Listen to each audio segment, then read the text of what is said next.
For one more time, let's turn to the book of Judges. The book of Judges, and we are wrapping up this book tonight.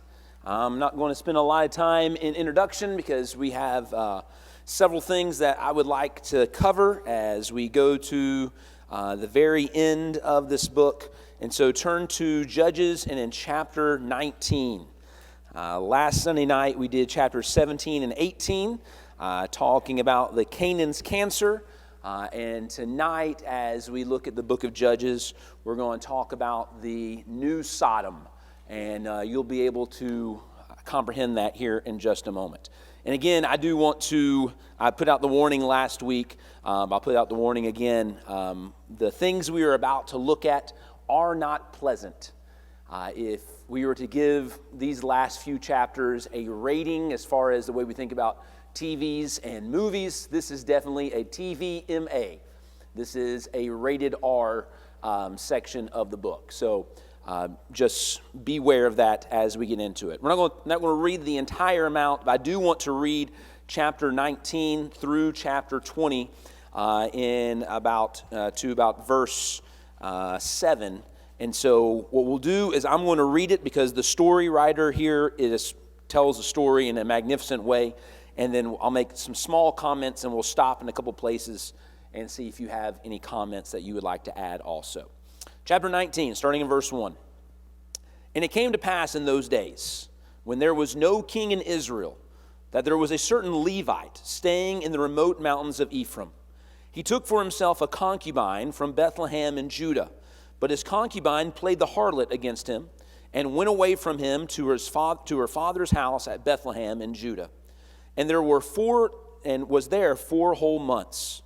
Then her husband arose and went after her to speak kindly to her and to bring her back, having his servant and a couple of donkeys with him. So she brought him into her father's house. And when the father of the young woman saw him, he was glad to meet him. Now his father-in-law, the young woman's father, detained him and stayed with him 3 days. And he stayed with him 3 days. So they ate and drank and lodged there. And it came to pass on the 4th day that they arose early in the morning, and he stood to depart. But the young woman's father said to his son-in-law, "Refresh your heart with a morsel of bread, and afterward go your way." So they sat down, and the two of them ate and drank together. Then the young woman's father said to the man, "Please be content to stay all night, and let your heart be merry." And when the man stood to depart, his father-in-law urged him, so he lodged there again. Then he arose early in the morning on the 5th day to depart. But the young woman's father said, "Please refresh your heart." So they delayed until afternoon, and both of them ate. And when the man stood to depart, he and his concubine and his servant, his father-in-law, the young woman's father, said to him, "Look, the day is now drawing toward evening. Please spend the night. See, the day is coming to an end. Lodge here, that your heart may be merry. Tomorrow go your way early, so that you may get home." However, the man was not willing to spend that night. So he arose and departed and came opposite of Jebus, that is Jerusalem. And we'll stop there just for a second. So the story writer here is trying to make a contrast, and we'll see the contrast even more in just a minute, but that the father-in-law in Bethlehem of Judah is a welcoming and hospitable man.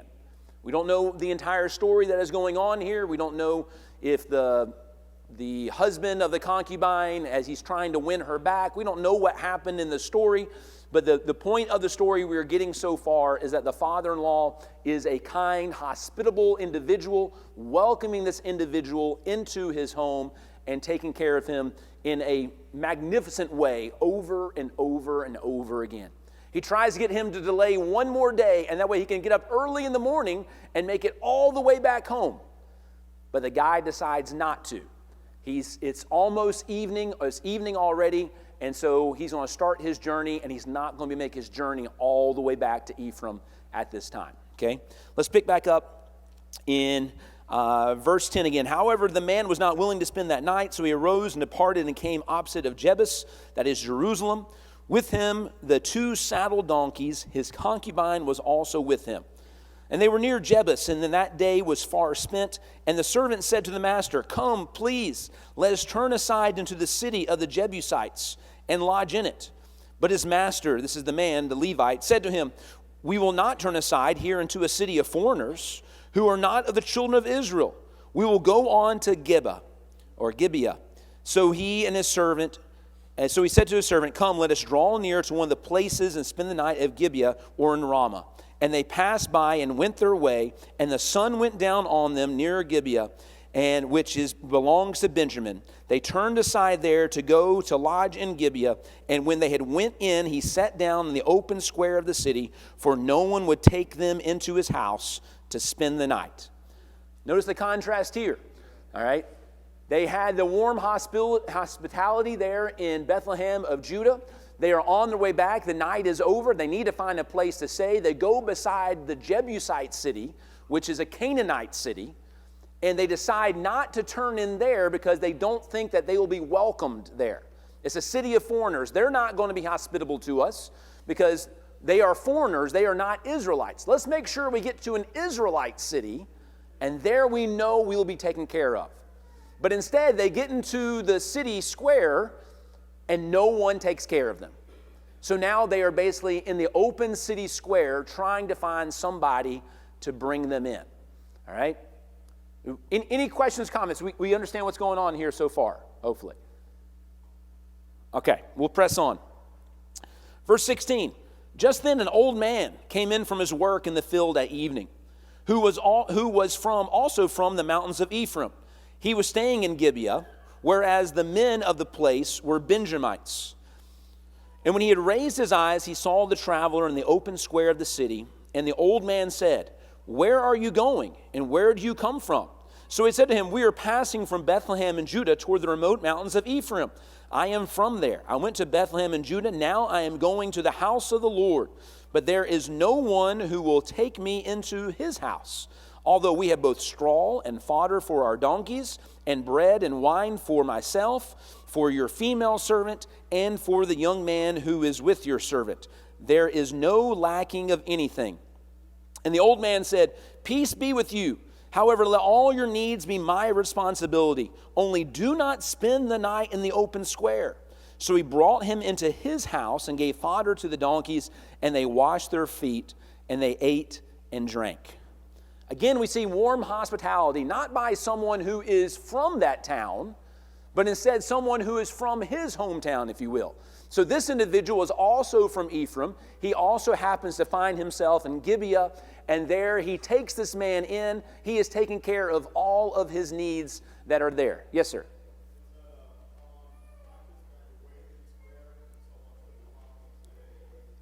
So it is a common practice that you go in, and usually if you are, so this is a very, in that culture, is still in that culture in many ways today, is that hospitality was a very, very important thing. And if you were a stranger that has come in, it was expected that somebody was going to bring you in. It seems to be the case from this text here that they would have thought that someone was going to bring them in, and no one ever did, so now they are stuck in the square. They are stuck in the main area, and it seems to be that they're going to make their bed there for the night. And it just happens to be that another individual comes walking in and is like, oh, no one's been hospitable to you? Let me be hospitable to you. Well, all we need is a place to stay. We got all the food we need and all those things. And then it's like, no. You're my guest. I will take care of you. I will feed your donkeys. I will feed you. I will feed your concubine. I will feed your servant. I will take care of everything. Hospitality is of great, great importance in that culture, that you must take care of the one that comes into your house. All right, and that's going to play very, very important here in just a moment. Some of you hopefully are already seeing some echoes from another story in the Bible. This is Judges 19, but maybe you're thinking about Genesis 19 also. All right. Let's go on to verse 22. And as they were enjoying themselves, suddenly certain men of the city, perverted men, surrounded the house and beat on the door. Now in Hebrew there, the idea of beat is just not knock, but literally is throw themselves up against the door, trying to break down the door. Maybe a better way for us to translate it.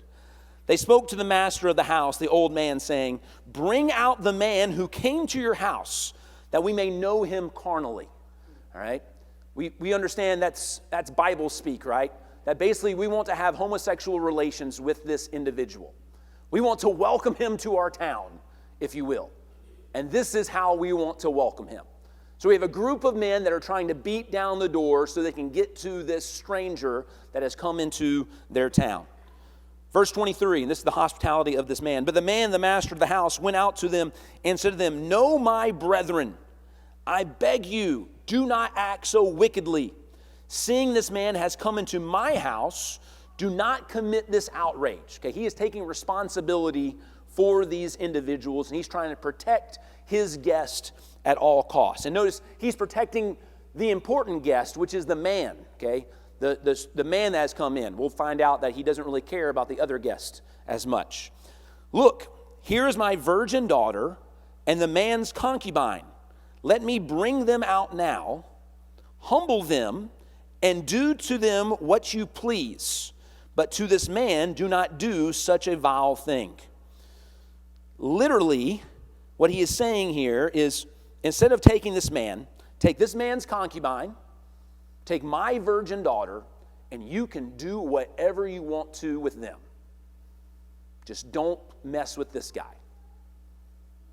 Do whatever you want to. And obviously, if these men were looking for some type of sexual relations, then that is also inferred in this too. You can use and abuse them all you want. Verse 25, "But the men would not heed him.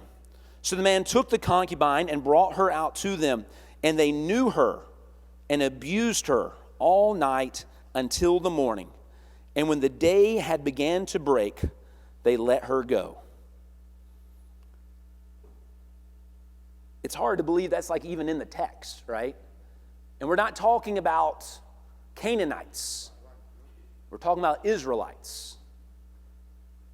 They basically abuse her, rape this woman all night long until the day breaks, and basically throw her out. They're done with her. This is why we have talked about this entire time darkness in the book of Judges. It doesn't get more dark than this.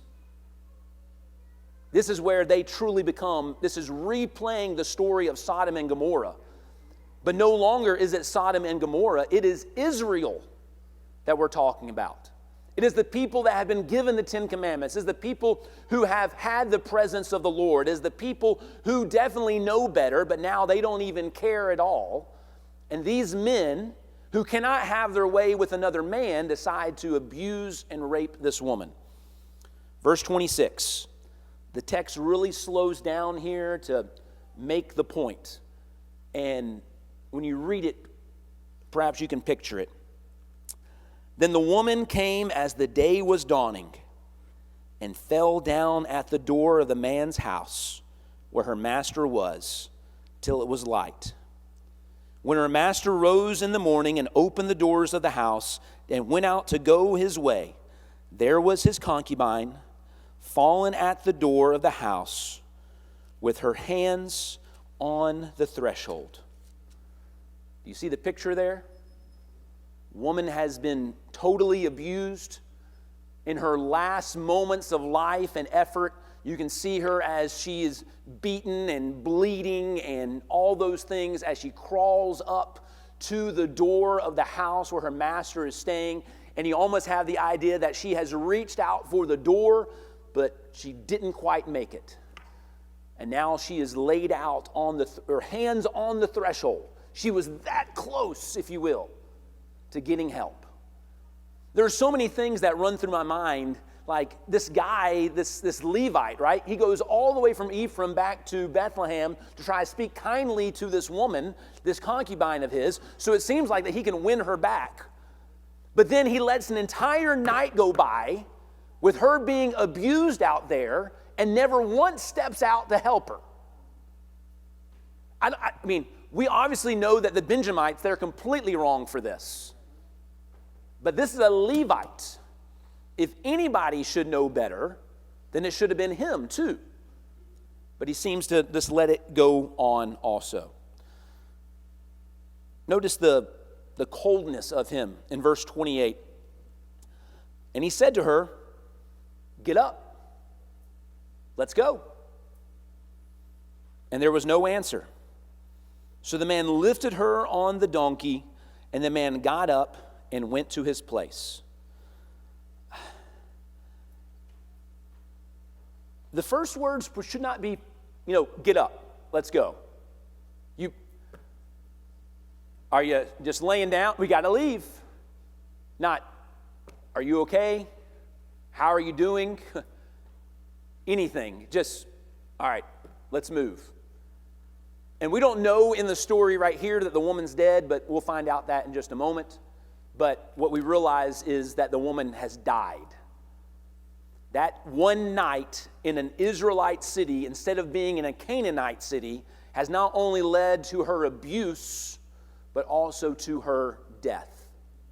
The Levite throws her on the donkey and goes back to Ephraim the next day. Verse 29, and when he entered his house, he took a knife and laid hold of his concubine and divided her into 12 pieces, limb by limb, and sent her throughout all the territory of Israel.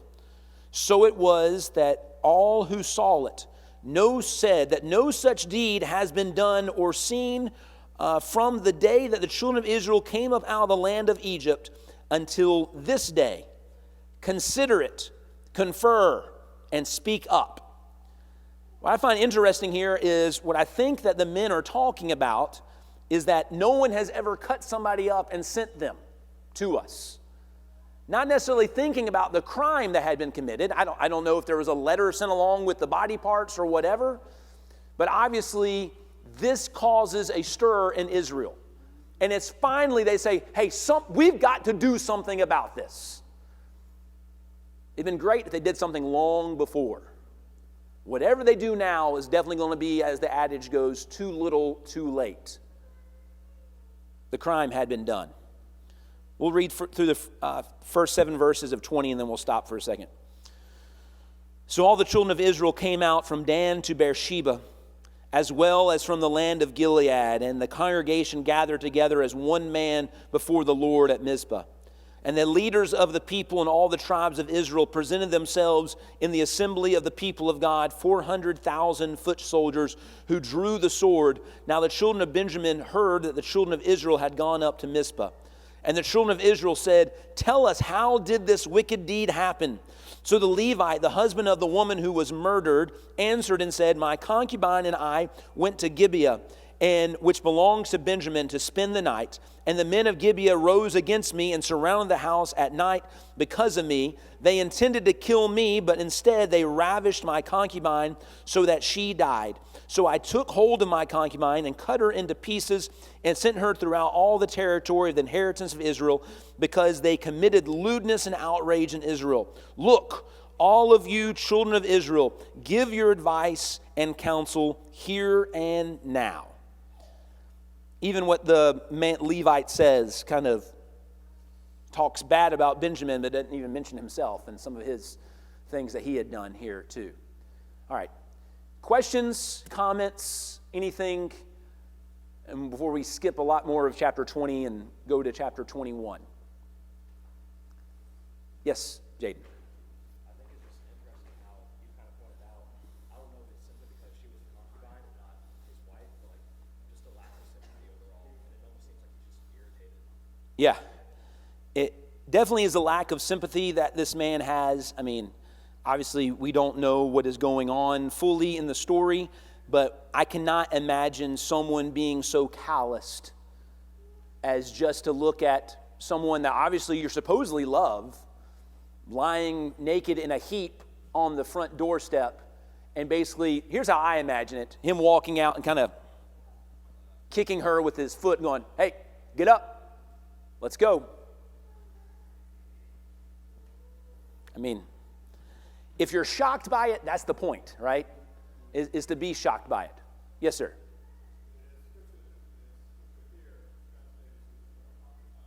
Yeah.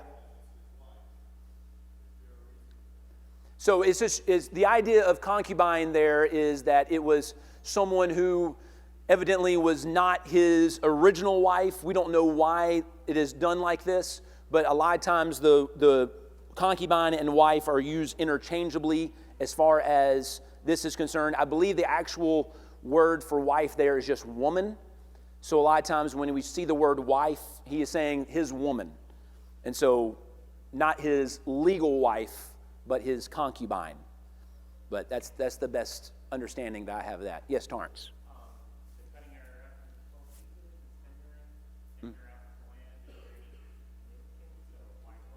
Yeah, 12 for the 12 tribes. So we're sending out one piece, it seems to be, to every tribe that is scattered in the territory. I wonder who was the delivery man for all of that, right? I mean, I just can't, I don't know how you package that and address that. But it gets to all, the idea of the 12 is it's to the 12 tribes. Probably save Benjamin in this. Yes, ma'am.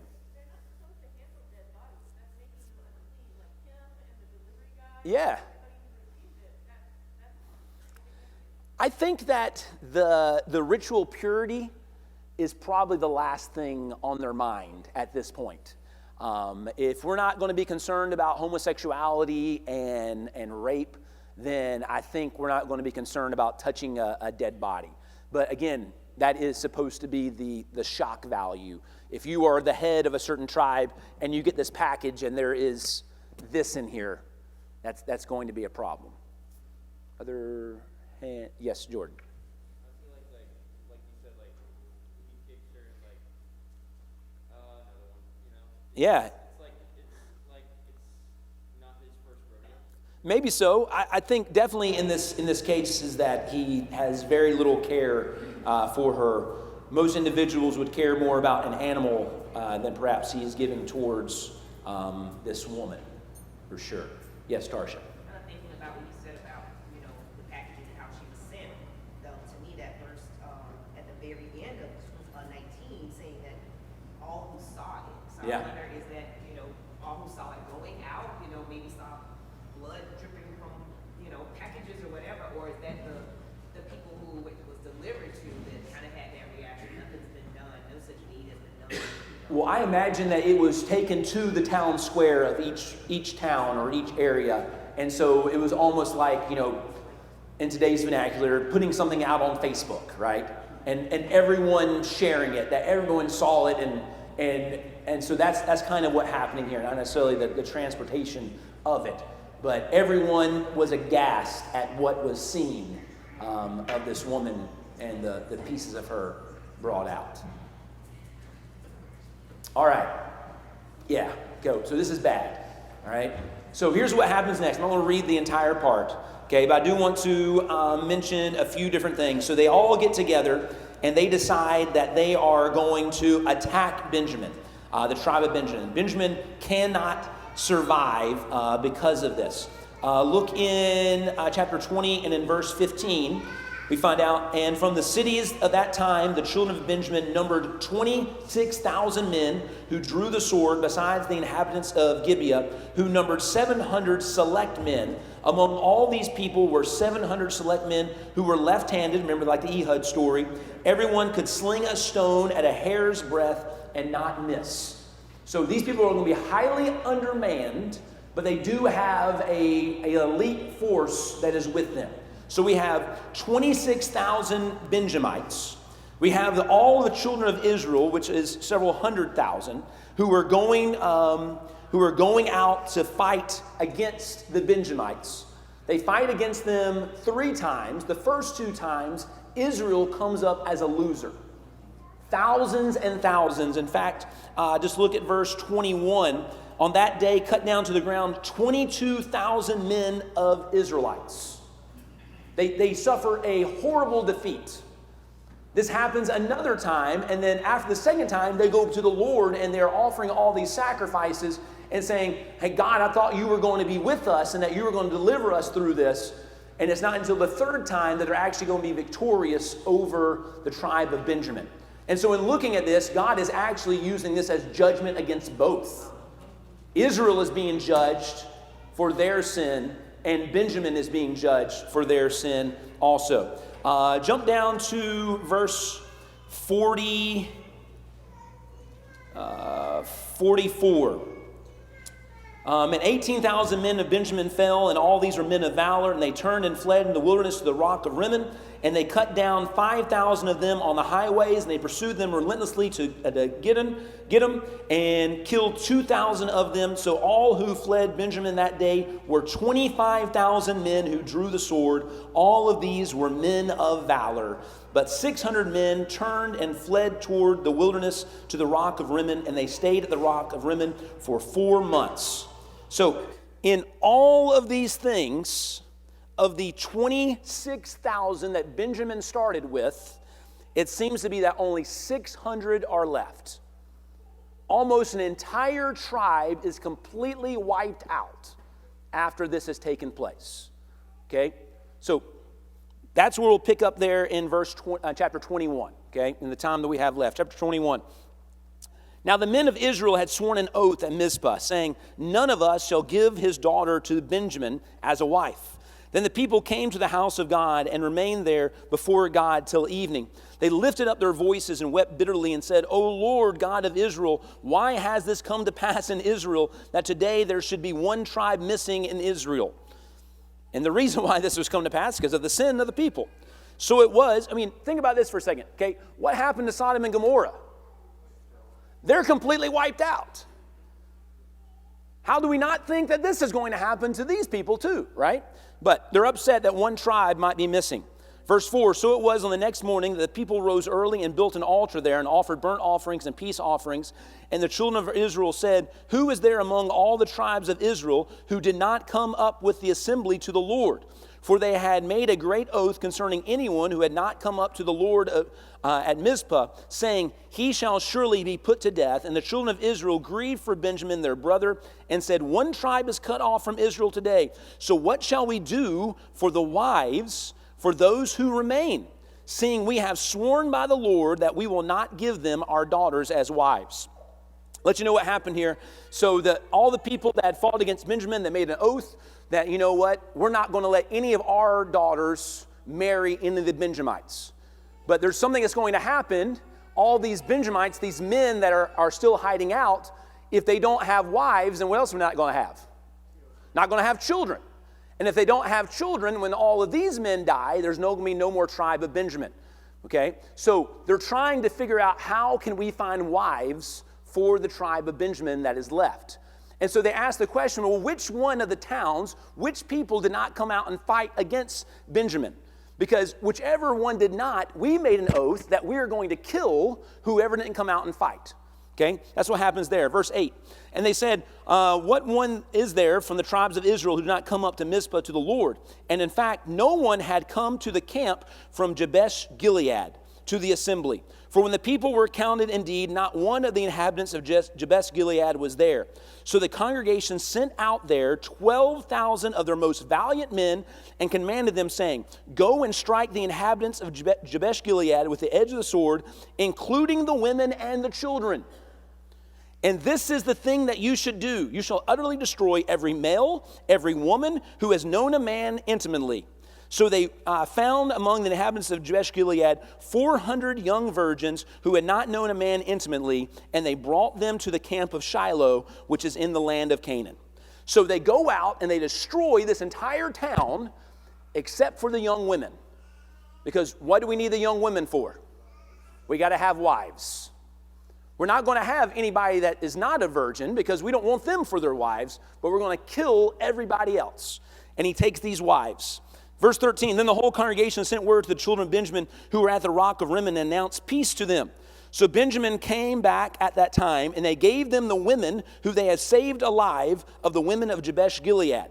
And yet they had not found enough for them. Uh-oh.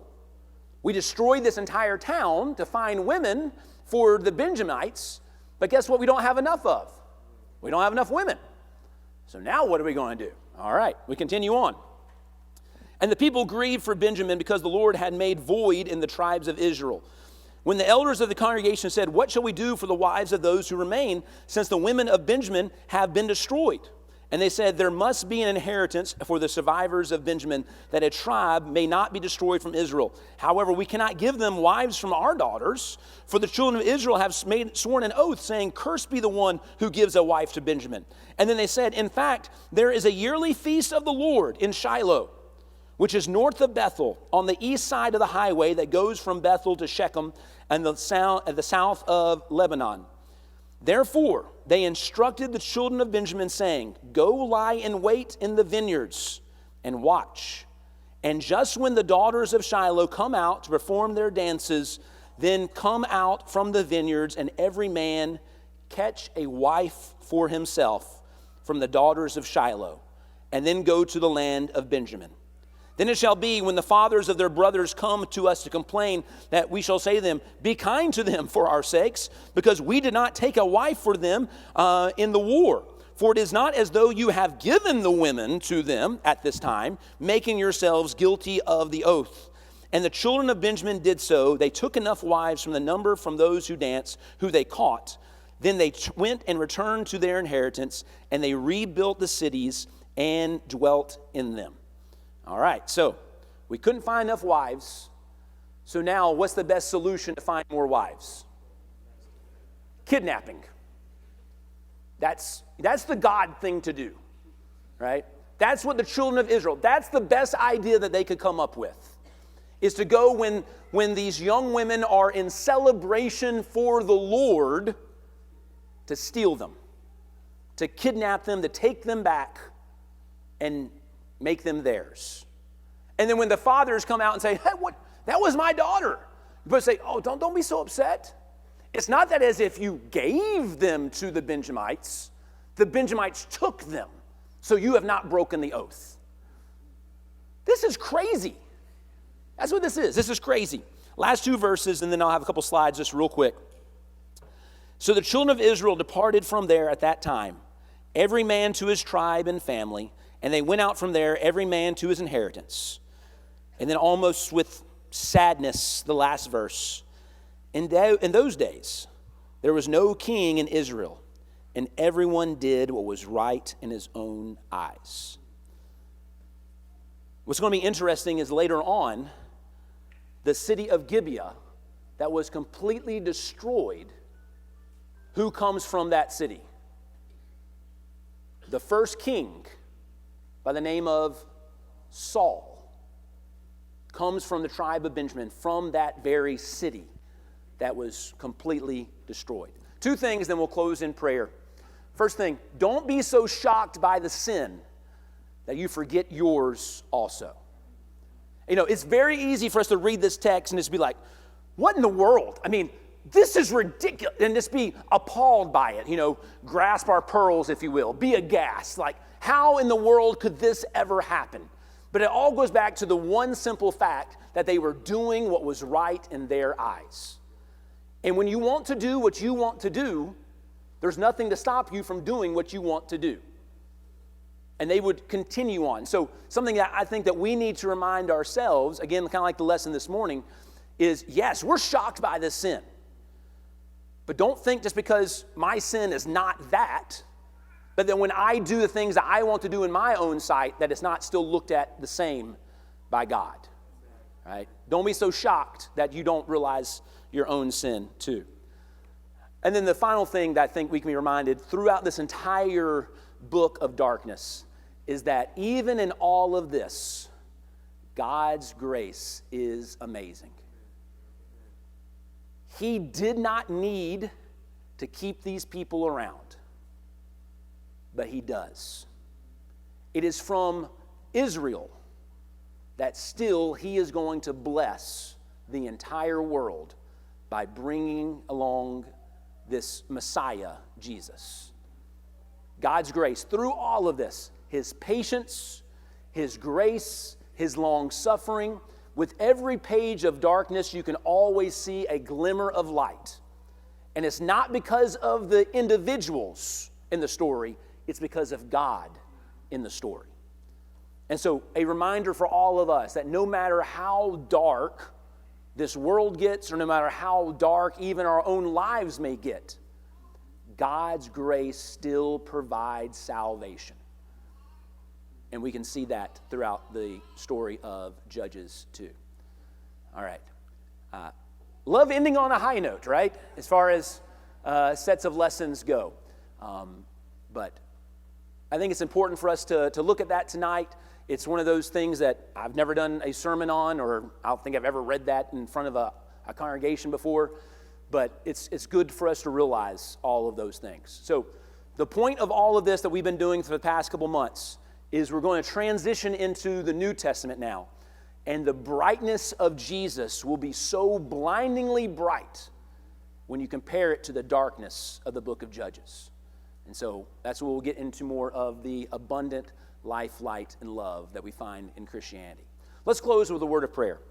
Our Father in heaven, we are very thankful for your word. We're thankful for the good, the bad, and the ugly of it. Father, help us to be people that are that look at these things and realize lessons that we can learn from it. Help us to realize the horribleness of sin, the horribleness of sin that goes unchecked. And Father, help us to be people that strive to stay as far away from it as we possibly can. Father, we thank you for your word. We thank you for your Son, Jesus Christ, that can redeem all of these things. Help us be people that, as was mentioned, that are humble enough to come before you and to realize our need of you, that we can have that salvation. Father, watch over us as we go out into the world. Help us not to be this Israel here. Help us to be a new Israel that instead of bringing darkness to the world, that we are bringing light to this world, that we are making an impact, that we are showing others how to live, not how to live around us.